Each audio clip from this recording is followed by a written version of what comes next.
Our next guest on the Any Given Runday podcast is a mountain and trail runner with 3 top 6 placings in major championship races, including 2 fifth-place finishes in the European Championships and uphill race in World Mountain and Trail Running Championships. He's represented his country in running. Zach Hanna, welcome to this week's episode of the Any Given Runday podcast. How are you getting on? Thanks for having me, lads. All good. Looking to see where this chat takes us. Zach, we find it hard to wrap. Like, people talk when we talk about marathons and stuff. Oh, it's a hilly marathon, it's a this marathon, and this is a nice flat marathon. You do it for fun. What drives that insanity, and where did that love for the trails come from, and how is it you got into this sport? That's when you talk about a hilly marathon, I hear it all the time, and people often say to me, "Oh, that's just that must be a walk in the park for you." But it's horses for courses. You know, you get good marathon runners who can run uphill and those who can't. So it's all what you're good at. But going on to your question about where it sort of came from, like where I live up on the side of a mountain here in outside a village called Dramar here in Northern Ireland, County Down, and I live at 1,000 feet above sea level.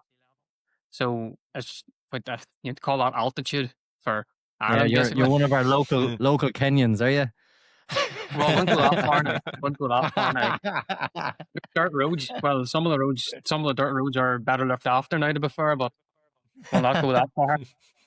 But I know I've been involved in the outdoors all my life. Sort of been show jumping and cycling for the first probably 20, 21 years of my life, and then just stumbled upon running, I suppose. I done it in school for the crack, bit of cross country, as every child in Ireland seems to do in school, but I never done it with the intention of becoming a runner per se, but it was an excuse to get out of class when I was in school. I made them every chance I got to get out of class, away I went.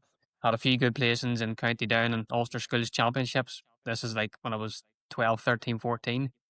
But then cycling and horse riding was the main focus. That was it. And then when I left school and started working, it just sort of, you got a bit hungry for the pound, as they would say up here, and working all the hours, and the cycling sort of results weren't going my way because I was working so much, but I was trying to train on top of it, and then just ended up packing in the cycling because I was burnt out essentially. I've been doing so much and I've putting so much into it, burnt out, and then just from that started running just to keep fit. And then it was actually through a few friends in my local cycling club who had basically said, "You've got the build to be a really good hill runner, so why not give it a go?" So, not knowing me, I just took a run up one day up the mountain I live behind. I live at the bottom of. Went up to the summit one day and came back down. Loved every minute of it, and I thought, this is cool. I'd like to give this a go. And then went down to my local club, Newcastle AC. Went down to the club session with them, and from then on I was hooked. That was it. Never really looked back, and that was it. Cycling was officially packed in, but I still carried on doing some show jumping up until for the guts of a year when I realised that I wanted to take running seriously, and then both were put to the side, and then running became the number one focus. Can I ask you about that transition, Zach? Because when you put so much energy into something, like a lot of us do, when you find something that you tend to be good to, or people, you're getting awarded for you, cycling, for me, it was probably football in the younger years. Giving that up was a very difficult thing. Was it easier for you because you found something else you liked? Or at that point when you realize I'm a young athlete, but I also have to work, do you feel like maybe if facilities and stuff was better? This is a long question kind of on the climate for young athletes and their ability to help them achieve. Did you find that, one, you have to choose working over the sport? Do you have any kind of regrets over that element when you leave it behind and go, I wonder what my potential could have been had I have got, the resources and everything to push it? Or was this a case of, maybe I have taken this as far as I can do and I'm really happy that I've moved into this space now? I think, I was very fortunate that whenever I was cycling from a very young age, I started cycling when I was 8. I was very lucky that I was friends with athletes who were very, very good on their age level. And as well, I was exposed to Olympians and Commonwealth Games riders and whatnot from a very young age. There's actually a local bike shop not far from me, Downey Cycles, the owner of it, Seamus Downey. rode in, I can't remember what Olympics it was, but he rode in the Olympics for Ireland back in the 80s. And back then, whenever I first found this out, I was like, oh my God, this man's been to the Olympics. And that was like, this is unbelievable. But then I became really good friends with his two sons, Sean and Mark. Sean, who went on to, Sean and Mark both went on to ride professionally. Sean rode for the Ampost Sean Kelly team, and he rode in France and Belgium. And then Mark, he went on to ride for Team Wiggins. He was world champion on the track. And, I grew up training with fellas like that. And as well, you've got, say, Matthew Taggart, rode for Team Wiggins as well. All friends I grew up training with all went abroad and competed professionally. And, they done that for a long time, whereas I didn't, I never raced abroad. Whenever I was a cyclist, I was just always trying to do the same as them. I wanted to go race abroad, never happened. Just for I don't know the reason for why I never hit the same level as them. It could be genetics, it could be just talent. I didn't have talent that they had. But when I got to the point where I realized I wasn't getting the same output, as the output wasn't matching the input. Like I was working, I deliberately cut my hours in my job to try and allow me to cycle more, but that didn't do anything for me. It just meant that I was putting more work in, but then it was getting more and more annoying that I was training, but the results just weren't coming.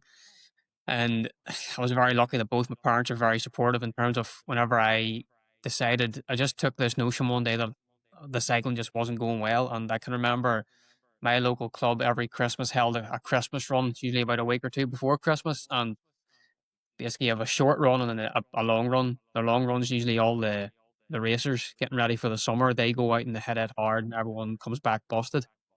But I done the short run, which is just for those wanting to have the crack. They cycled to a pub for a pint, came back, and I remember we were cycling. We were about 4 kilometers from the finish of the run, and I was cycling past my grandparents' house, and I just pulled over and I went into my grandparents' house, and they left me up the road. I says, "That's it. I can't do this no more."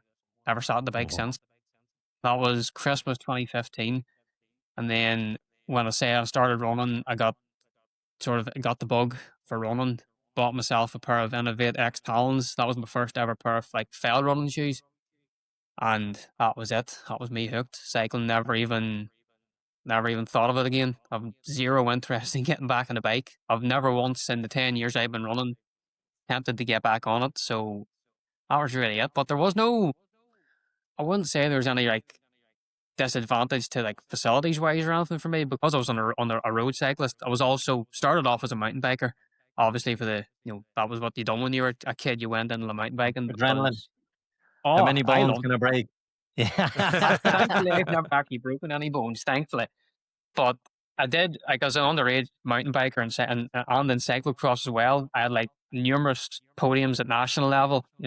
National championships as well on the road. I was lucky enough to ride for Ulster a few times on the road in the Ras Donegal stage race for the Belgian project team. So like I did have opportunities here to ride for like not professional teams, but they were set up to be professional, like guesting for teams and whatnot. And whenever like the first time I rode for Ulster, I thought this is absolutely unreal. I thought that was probably the peak of my cycling career, but I've no regrets over anything because it just seemed to came to a natural end as such because there was no sudden end. It just sort of just seemed to fizzle out itself. And yeah, I don't look back with any real like regrets or anything. It probably helps that you said this the Christmas 2015 Yeah. that you went to your grandparents' house. Like by the time you get to 2016, like you already are heading down to Wicklow for trials to try and represent Ireland for the first time. Like what was that like, considering like you hadn't got that much of a running specific background with all the cycling, and then how did you get on down there?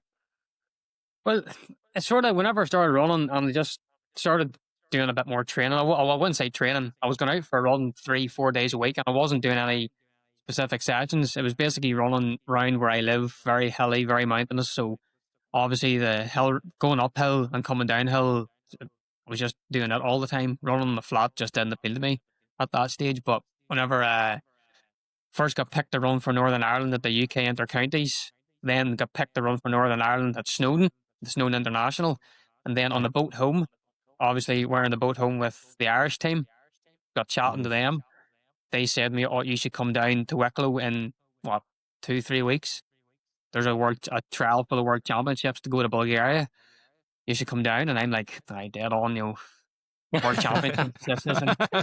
But then when I got home, I sort of curiosity got the better of me. I done a bit of research. I was like, "There's actually a World Championships for mountain running. Didn't know this existed."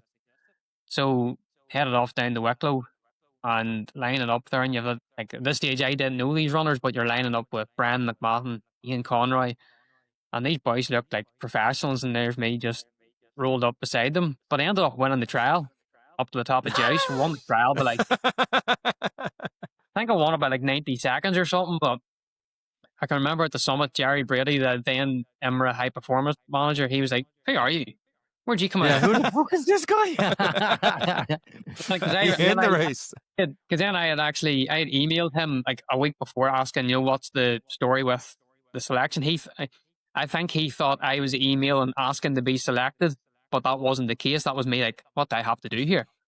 So when I said I'm the one that sent you the email, he was like, "Oh, right, well done." Brilliant. Was there an element of peace in the fact that you didn't know them, they didn't know you, all you had to do was run and give it your best? Was there an element of satisfaction in that? And then obviously you're being hunted by a pack and it's in your head, these guys look professional. What goes through your head when you're obviously in the lead and looking back on what have I done wrong? Have I taken a wrong turn? Or, how does it feel through that race, particularly when it's you've done some runs, but now you're in, as you said, it's a world championship qualification. Was there any thoughts going through your head like, this isn't right? Well, I can remember this. It started off very fast. That's all I can remember. And then to be honest with you, this is where the cycling helped me. The tactics of just sitting and seeing who's around you and reading the bunch, basically, which I did. And it came to a point where you come up the mall and ride. We're running across onto the Wicklow Way. And like back then, I didn't know any of these things existed. I didn't know what the Wicklow Way was. Like, I was just looking at signs and following the tape. But I can remember we were coming across the Wicklow Way and I could see the Pars Court waterfall, and then I could see Joyce was just on my left. And I was like, I could see I knew that was the finish because I can remember being told that on the start line, that's where it is. So I was coming across and I could see straight ahead, there's like a bit of an opening onto the open mountain. Then we turned left and we descended down to this river. We crossed that over the stile. My descending's never been great. So I knew I lost a bit there. But as soon as we got over the river, I got back onto the group. I think it was Ian and James Cavan and Brian McMahon. And away I went. I just put the boot down. And that last stretch up to Joyce, I was in my element up it. I was like, this is unbelievable. Felt really good. And that was it. Won it. Unbelievable. Just on the downhill, a lot, like we've done a couple of adventure races and I wouldn't exactly call us athletes. It's two blokes out for a stroll. But coming downhill is punishing. And also a loose grip, slip. Watching some of you guys descend. Now, you say it's probably not your strong point, but probably in comparison to us, it's like a gazelle coming past a mountain go, what is it like? And is there technique to it? Is it something you can improve on after that point? Or because obviously when you're at your level, you're looking for the percentages. How do you master that element and what goes through your head as you're descending down these hills? Well, I think I was very lucky whenever the first sort of 3 or 4 years of my running, I was lucky enough to train alongside one of probably the best descenders I've ever seen. Certainly that I think Ireland's maybe produced, Seamus Lynch. He was Irish champion, Northern Ireland champion, won Cairn Tuchel, won Sleeve Donard. Like, if you look him up, that's a man. He is a serious operator. Doesn't run anymore. But I was lucky enough to witness that man racing and race alongside him going downhill. And honestly, I don't know. His ability to run downhill is just incredible. I could never match it. I've tried over the years to get better at downhill just by doing more of it. But I'm a believer you either have it or you don't. There's some people who can run uphill really well, but they can't come down, and vice versa. Then you get the very few who are able to do both very well. I fall into that category where I can run uphill well, but I can't run downhill. That's just why I try not to do up and down races, because they don't reflect my ability, in my opinion. I could be running really well uphill. Once I hit a downhill, everyone passes me, and then I'm left annoyed at the end that it didn't go as well because of the downhill. But if there is a good technique, I'm yet to find it.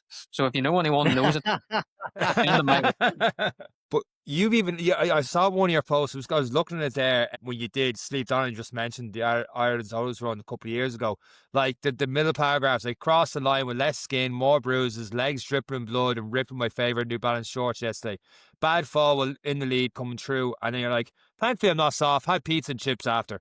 Like, you must have some mindset to throw yourself into those races, and like when you're in the lead, knowing people are after you, just going whatever way you can. You say yourself that you haven't got the best technique, not to mean Eric know what that is, but just to go all out, it must take a hell of a mindset just to go, just like literally go for it.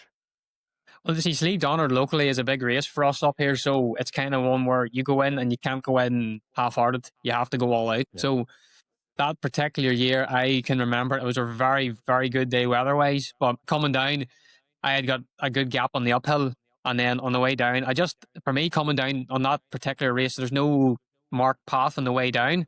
You have to make your own way to a checkpoint, and then you have to make your own way through the forest. Fell running, basically. So I was coming down, and there's a quarry at the bottom of Sleeve Donard, and you have to hit that quarry. So that's dead on. I'm flying here. I had no falls or anything on the way down through the boulder fields. I had a really good downhill purely because I gave myself a good gap on the way up, so that I was able to relax on the way down. Basically, try and be as efficient as possible. Mightn't have been the fastest, but trying to be efficient. And I can remember coming down the forest trail in Dark Forest, and I cut right through the mountain bike path.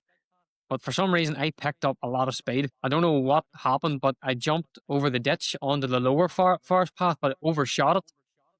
Went straight across, and there was an old, like it must have been a mountain bike jump or something. But I hit it, and the jump collapsed, and I just went down into the ditch, and I must have been unconscious for a bit or whatever. But it took me serious work to get out of that, because I was tangled up in thorns and bracken and whatnot, and that's what I say.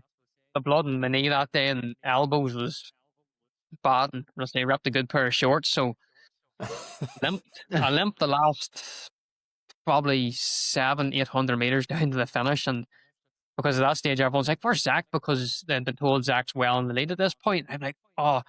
Then everyone sees me coming in, and it's like, "What happened to you?" And it's like, it's hard to explain whenever you're not. It's hard to explain to someone else what actually happened, because it just happens so quickly. Peace.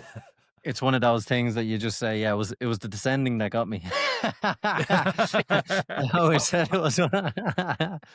When you take on and in an essence, it can be considered an extreme sport because you're exposed to the elements, particularly as you're climbing these mountains and stuff.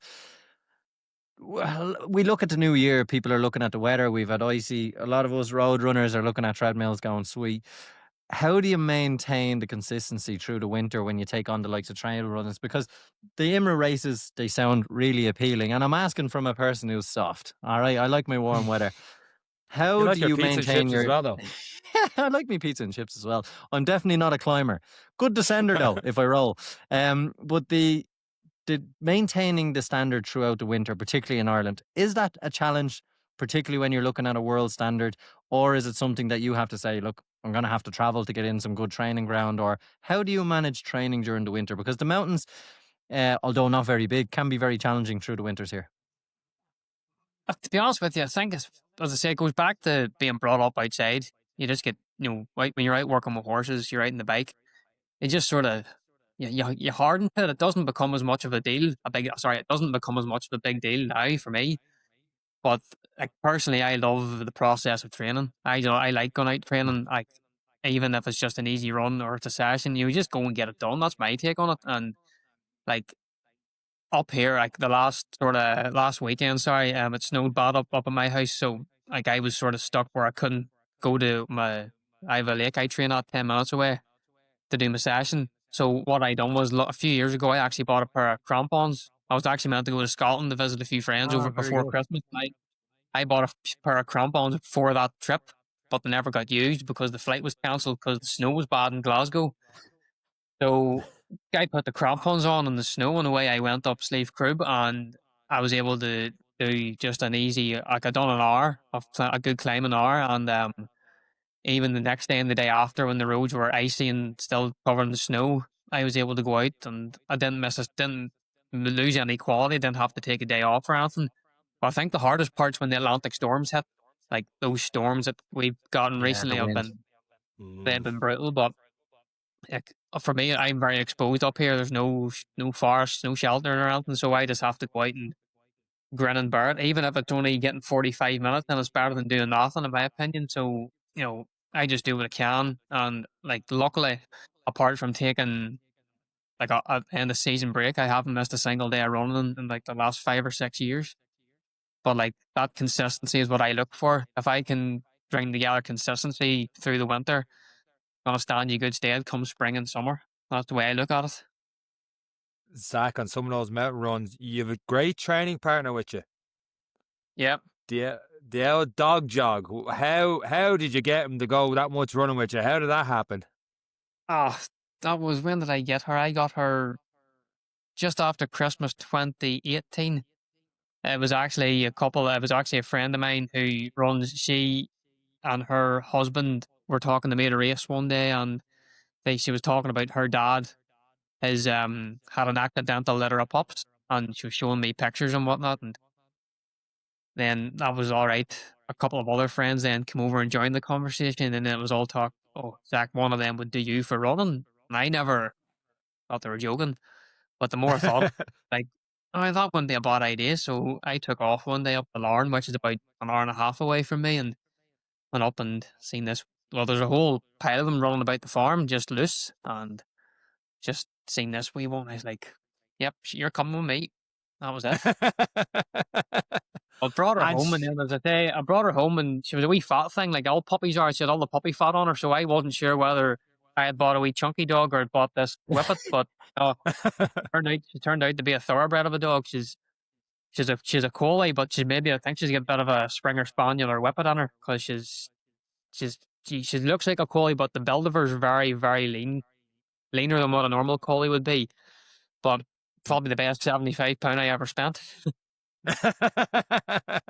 When you look at that, Zach, a lot of people, it is a motivator in itself, because you say the consistency you're getting out every day. And one thing about having a dog is they need a walk every day, especially when you have something so energetic. When you take a rest day, how does the dog take it? Do you both looking at each other and going, "There, what's going on here? Are we not going to work today?" Or is that an element of, for yourself, there is no real rest days, or is there always something on for the two of you, or what way does it work?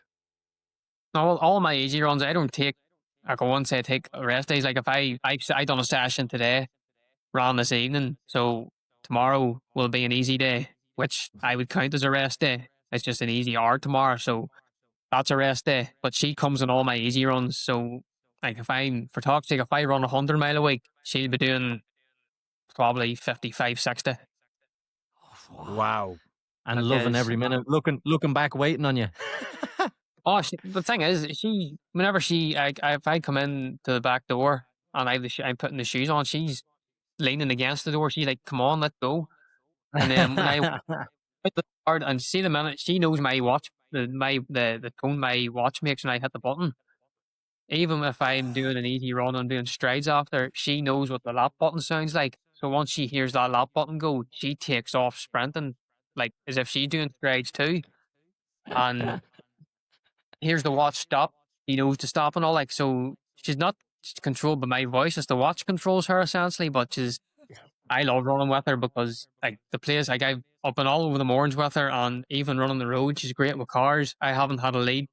I haven't had to run with a lead in her since she was probably, I say, 8, 9 months, because from 6 months I was going to where I have a field down the road from where I live, and I was just going in there with her, running around the field. I wasn't training her as such, but I was just teaching her to, simple commands, staying with me and whatnot. And when it came to the time when I say, which was maybe 15 or 16 months old, I started then running with her beside me, and she just took to it naturally and doesn't need a lead to run with, which is good because it saves me having to carry it.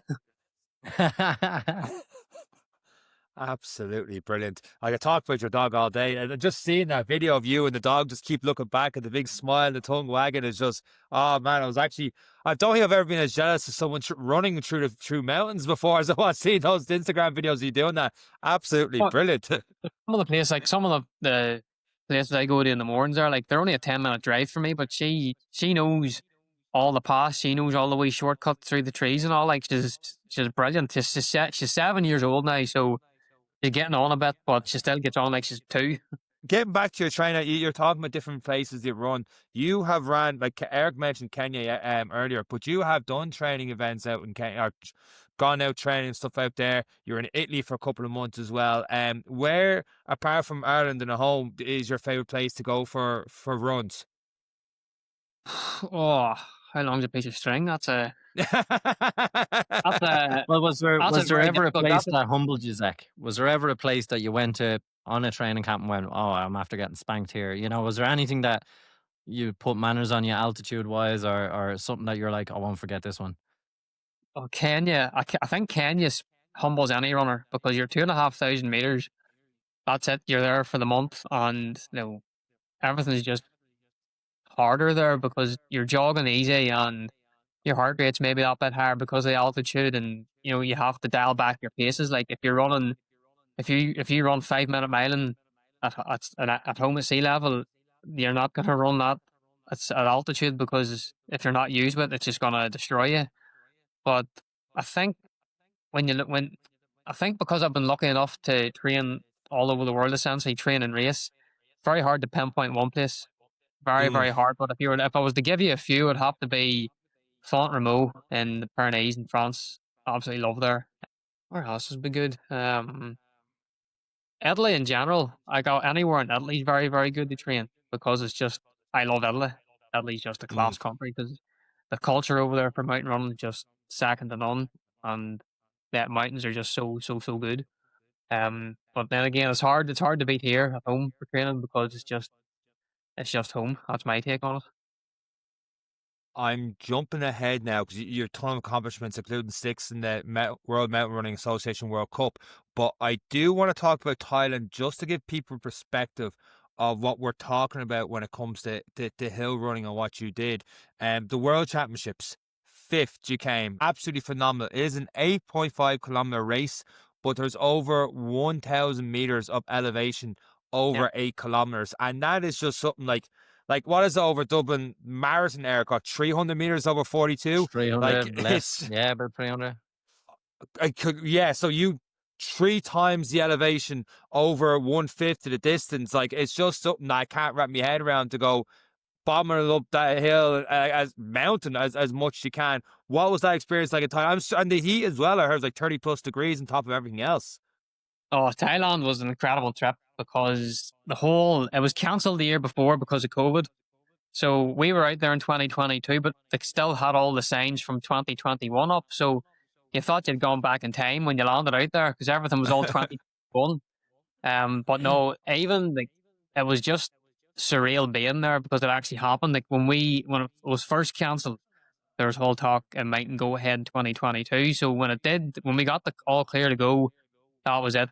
Like myself and Sarah McCormick, and Leo Martin, the team manager, we went out. I think we went out 10 days before the race purely to get over the jet lag and to get used to the heat. But as you say, it was 30 plus degrees.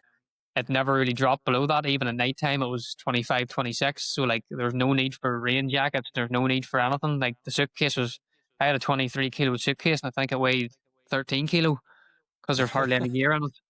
But no, it was brilliant. Like the whole atmosphere around Chiang Mai, like it's mad that when you're in Chiang Mai, you wonder where's the mountains here. But you go out the road, and next thing you're in the jungle. You've been warned there's potential snakes and everything about the place, and it's just madness. But then the race itself, I can remember it was started at 8 o'clock in the morning. I think everyone back here was in bed, but luckily enough, the room had air conditioning, so I wasn't waking up overheated.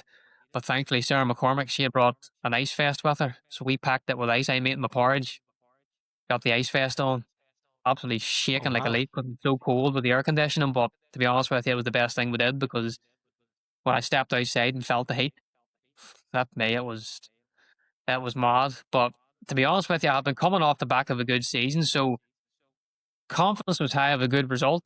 At that stage, I was thinking top 15 will be good here, and on the start line, you're racing against people you've been racing all season. You've been beating them, so Mm. the nerves were like I always get nervous before a race. Like even if it's a local race, I'm always nervous because that's just me. I know I've trained hard for these races, so it's a case of you just have to go in nervous and just use that nerves to help you. I look at them as a positive instead of a negative, and I just remember start on the start line, got off to a very good start, but we went through the first K and I think 240 or something like that.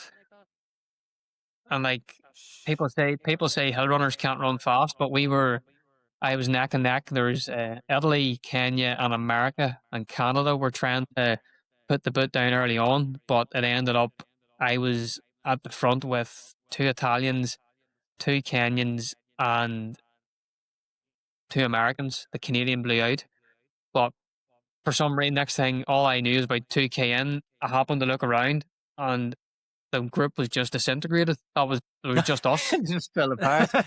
I'm like, oh god, what do I do here? So I just stayed relaxed. Obviously, with the heat, you have to be mindful of how hard, like just keeping yourself cool, keeping the breathing right, because humidity as well. It was just, I'm a redhead. I'm not designed for that. Carry on, but we survived it anyway.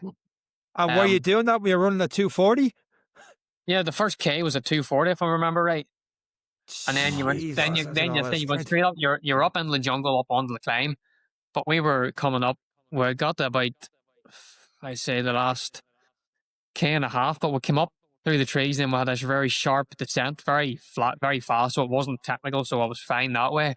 But at that stage, I was beside Joe Gray, who is a two-time world mountain running champion. Now, to put it I was beside him, and to put it into perspective, when I first ran in Bulgaria in 2016, and my first time running for Ireland, he won the world championships. He was world champion, and I finished 75th, 22 minutes behind him.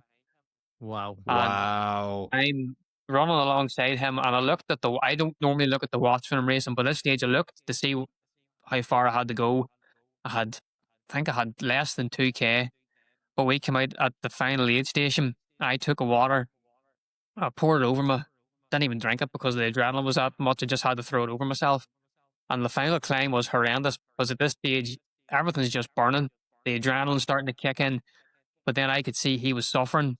He was starting to hurt. So I took one last surge and away I went, got up.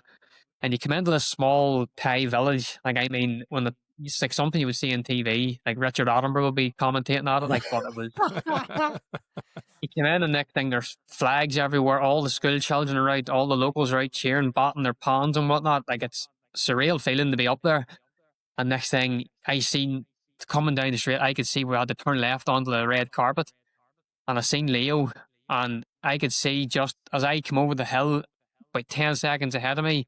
Sorry, I could see bronze and I could see fourth. Like I was only 15 or 20 seconds off a bronze medal. That's how close I was to the bronze medal. But I came over and I seen Leo, and I could see him bouncing. He was doing backflips. And and like I just clapped. I was like, what the hell have I just done here? And it took and to be honest with you, I was just laying on the floor, completely exhausted. But when it eventually came over and I looked up and I seen the screen just below the finish line, and it was like Biff, Zach, Hanna, Aaron. I was like, what the hell? I am like speechless. Not too often I am speechless, but that was one of those times where I was. And like when you're beating a two-time world champion, and you're only seconds off a bronze medal, and like the Kenyans are only a minute ahead of you. It's just you realize that you don't. It's not something that you get the experience too often, because like I know Ireland's only ever had one mountain running world champion, and Robbie Bryson. Sorry, not Robbie Bryson. John Lennon. Robbie Bryson's finished fourth in 1994, but I don't think Ireland's ever had as high a result as that since then. So to be spoken in, like people were comparing me to John Lennon and Robbie, but I'm nowhere near as good as what they were. But to be in the same breath as them's pretty special feeling for me. And yeah, I just one day I would love to be able to replicate that feeling by going and winning the world championships. when you get your breath back in those moments, and obviously you've alluded to the feeling that it is. A lot of people come onto this podcast, and we've had a lot of high performance athletes and they cross the race, and then straight away they're like, "Ah, I could have got to 10 seconds here, and I should have done this here." And it seems like you enjoyed the moment and you're enjoying the feeling, and as you've mentioned, you're enjoying the process of training. What did it mean for you from there after taking a moment to enjoy this feeling? What did it mean for you in terms of what's next, and how do I get to work to replicate, or is it just keep doing what you're doing? Honestly, I don't think I spoke about what's next for about 3 or 4 weeks after that there, because at that point I crossed the line. I just finished fifth. And as I say, I was coming off the back of a brilliant season. I just finished third overall in the Mountain Running World Cup. And I had won a few big races in Europe. And I had basically, it was my breakthrough year.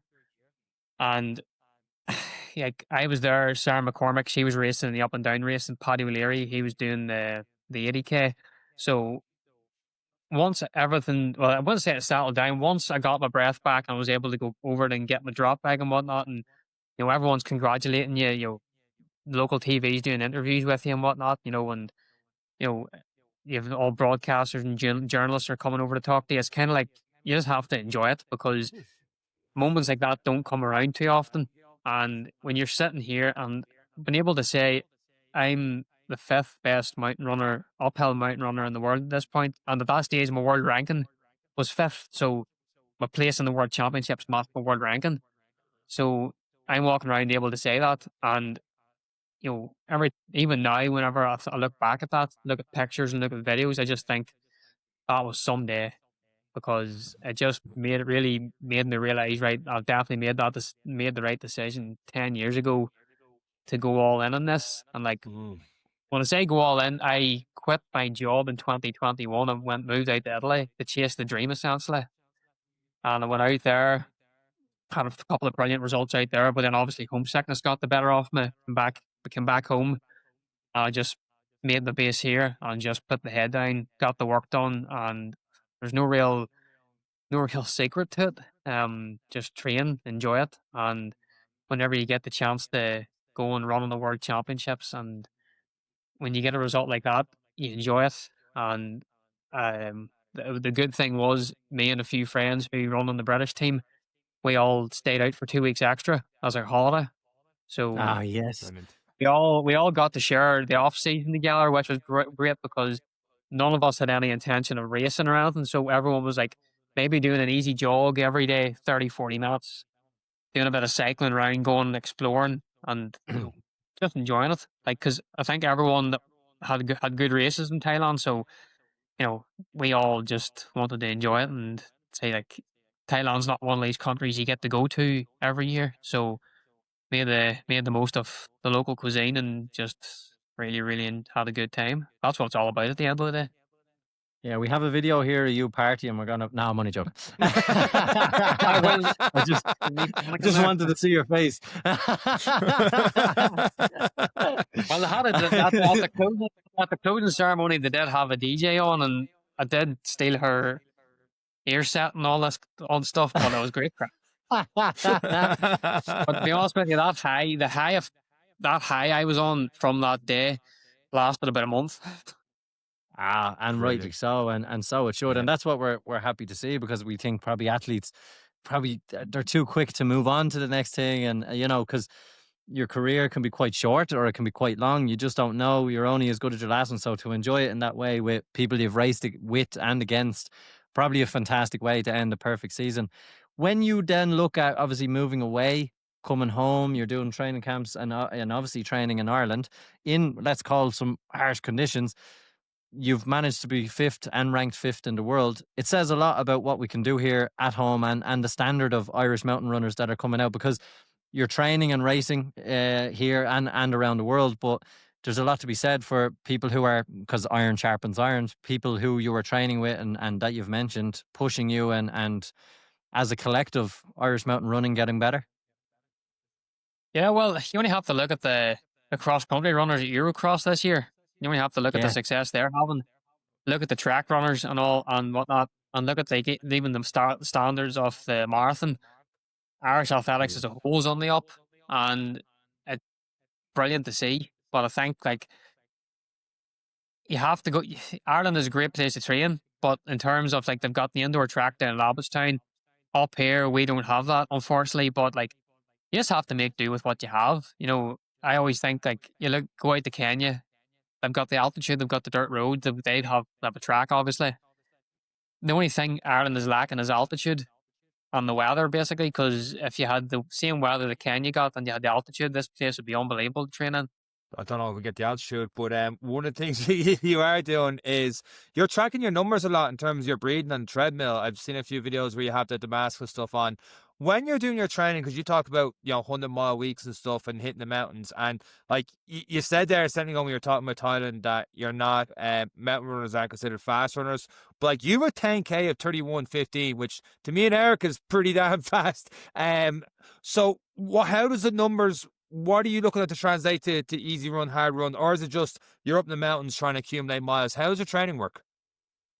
Training is just a mix of you want to be fast in the flat, but then that builds up your aerobic strength, and then you want to translate that onto the hills. I say during the winter, I spend most of my time in the flat, purely because the weather here is that bad. It's just not enjoyable to go up into the mountains every weekend and get bothered by the wind and the rain. So it's just, I'm lucky enough that where I live is hilly, so I'm able to go out and run not long hills, but short, steep ones, which keeps me humble. I think as well, like when I'm on that treadmill, that's getting my lab test. I usually get that done every year just to see how the body is and where my numbers are at, like VO2 max wise and stuff. But that there's just sets me up for what I have to do going forward. So it means that my heart rate numbers are set. Um, paces. Like I don't really work off paces as such. Like everything's all measured in how I feel, heart rate based as well. But then when you get into like springtime, then that's when you're looking at right, the legs need to get ready for the mountains here. Then you transition over. Then you drop the mileage because trying to run 100-mile weeks in the mountains is probably the equivalent of 130, 140 miles a week. So you have to like reduce the volume because when you go into the hills, obviously a 10K on the flats different to a 10K in the hills time wise. So you have to like those adjustments. But like there's no real science to it. Like I say there's no science. There is a science to it, but it's keeping it simple, keeping it enjoyable, and making sure there's a good variety in your training. Because the amount of people now that you see starting running and they just go straight to from running 0 miles a week straight into running 50K, 100-mile ultras with zero base behind them, and they wonder why they're injured. You have to have your body strong enough to cope with what you're looking at to do. And it's a case of every winter you take a break after the racing season, your body comes back, reset hopefully, and you just have to rebuild every season. That's what you have to do in the winters. That's exactly what I do in the winter, and then hopefully come the springtime, then you'll start to see the work come through, and then hopefully just be a bit fitter and stronger. With the exception of the falls, you've put a serious amount of mileage and I want to say poundage in your body because, like Eric said, like the descents and stuff like that is a lot in the quads and the legs. How have you been with injuries over the last 10 years since you've taken it up? I've had zero running injuries. Everyone Just touch jinxed it. wood now. Sean, you had to Touch ask it, that, touch didn't it. you? Fucking shouldn't have Oh asked my it. God.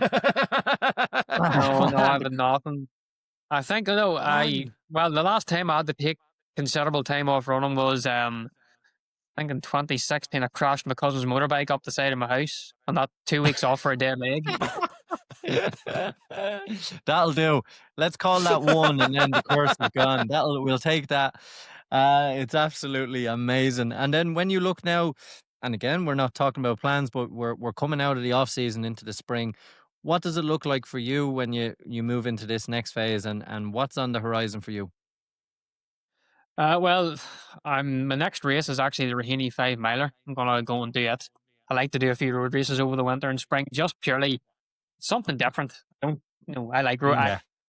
There's this whole stigma that mountain and trail runners don't like running on the road. I love running on the road. I love going out and doing a 10K, 5K, getting the arse handed to me just because I know it's good for me. And going to Raheny, and then after that, it'll be getting ready I'll do all the uphill races in the Mountain Running World Cup this year. So the first race of that is outside Beijing in China. So I'm going out there Wow. at the end of April to race. Whoa.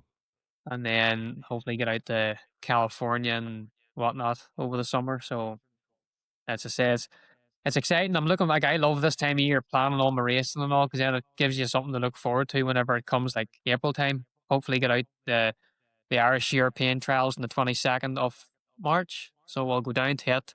Hopefully, get on the team for it. The Europeans are in Slovenia in June, so hopefully get on the team for it, and then after that, continue on the World Cup circuit, do a few other races, and then spend. I've actually a camp at the beginning of May with New Balance in Chamonix, so I'm going out there for a week, and then hopefully spend a bit more time in Chamonix in between races during the summer. And getting to see the world, obviously the World Cup, does it hit a variety of countries, continents? Where would you see yourself going now over this World Cup, or do you know what races you've assigned your name to at this moment? Yeah, well, I'll be going to China, America, France, Italy. Yeah, one and the World Cup finals are in Canada in October, so all been well, I'll be going there too.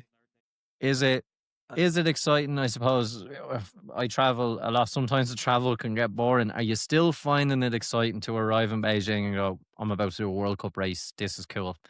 Are you still feeling that excitement, that enjoyment? And are you still, obviously you've said you still get nervous before a race, and now you have a reputation, I suppose, behind you. So people are now looking at, oh shit, Zach arrived. Like is there an element of that little bit of pressure going on yourself? Do you feel that bit of pressure on yourself, or is it, I'm just here to enjoy it. I'm going to give my best effort, and let's see where we end up.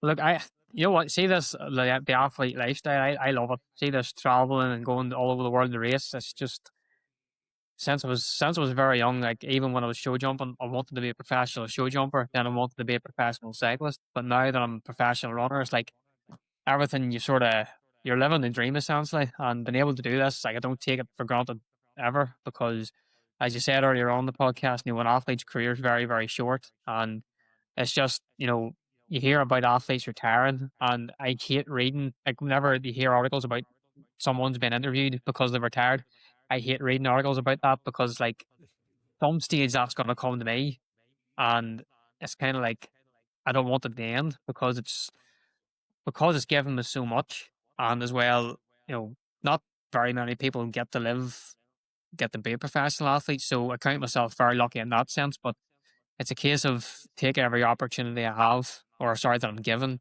and like a- attack it. Just go after it, because you say you never know when it ends. It could be a very abrupt ending, or it could be just a slow wind down. But you sort of have to be ready for it. And like I've never been to China in my life, so going out here is just like I cannot wait to get out there and see what it's like. And it's yeah, it's surreal that I get to do it. But yeah, one that I'm very grateful for, and it's a privilege to be able to do. What an unbelievable way to travel the world. That's absolutely brilliant. But definitely hard earned from the stuff you've done, the Yeah. training you've done. It's been Small matter of a mountain in there, Sean. You can keep it. yeah, go up as fast as you can. Yeah, well, you beat me running the flats, like, so you definitely earned it all. But absolutely brilliant. Listen to your stories over the past 45, 50 minutes in the podcast, Zach. It's absolutely brilliant. Well, that's it. You talk about the stories. Like I remember, I can't remember where I heard it, but it sort of stuck with me for a long time. It's like you want to be, you don't want to be, you want to be able to go in 10, 20 years time and look back and say, Jesus, I had a good time. That's what you want. And I have every intention of doing that, because last couple of years has been rough, and it's just for me personally. So it's a case of I just want to get the most out of myself, and probably squeeze the absolute most out of myself in terms of my running ability, and just leave nothing on the table. Just get out there and run as hard as I can. And if at the end of that I get good results, that's it. And That's when what I you love look about your back at posts. key moments in your life, you'll think, remember I did that Any Given Run Day podcast? What a time to be alive. That's it. You remember this So- too. Yeah, we will. We'll be going with you I to love it. Beijing next year. That's it. I'll carry your bag, Zach. Don't worry about it. But it has been absolutely amazing having you on, and we and the rest of the thousands of listeners who are gonna find out more about trail running and about the great work you were doing, and hopefully will take great interest in your running career. And let's hope there's another 10, 15 years in it. Keep pushing it, Zach. Keep doing the best you can. thank you so much for taking the time to come and Oof. chat to us. It's been absolutely amazing. We can't wait to see what the year brings for you. You have everybody's support, and just keep showing up and keep doing what you do best. It's brilliant to see, and we wish you all the best over the coming season. No, thanks for having me. It's been good crack having the chat now. So yeah, no, it's been good. No, that's it for this week's episode of the Any Given Run Day podcast. With myself, Zach, and Eric. Take care.